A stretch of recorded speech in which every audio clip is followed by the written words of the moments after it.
This is the sarsasp 12 gauge with SAR arms, imported by EAA.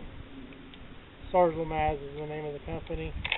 I'm going to show you how this gun works. It is a smart shotgun, so it knows if you pulled the trigger or not. This is how you load it. Put one in and two in the bottom. You don't ever hit this Benelli button except for when you're first loading it. The reason why is it'll double feed two in the tube. If you have any rounds in the tube, it'll double feed them.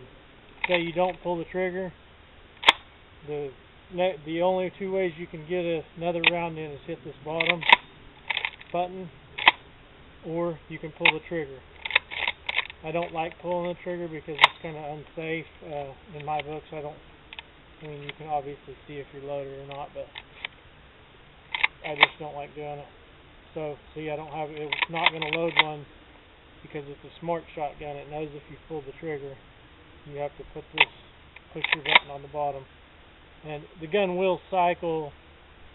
This is all the rest of the time. Like I'll show you that here in a little bit. But this is just for when you want to change out loads. I'll show you real quick.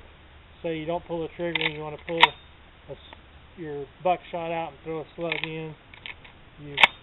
It's easy as that. On a normal shotgun, it'll keep feeding them every time you pull your bolt back. This one won't. And the only way to get it to do it is hit the button on the bottom. If you have rounds loaded and you hit this Benelli button on the side, it will double feed them every time, just like that.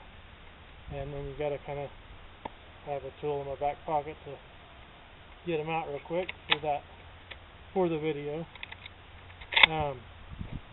But that's why people are having trouble with this gun, is because they're hitting this Benelli button. The only time you need to hit it is when you first start the gun. But anyway, that's kind of how the gun works. Whatnot here. I'll show you how it cycles real quick.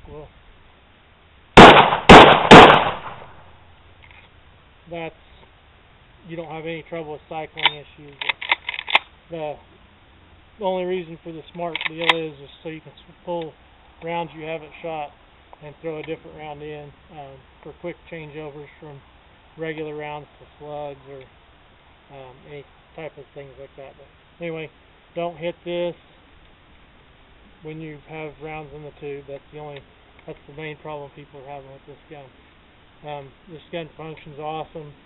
There's not a problem with the gun. It's just a learning curve on how to use it. Anyway, thanks guys.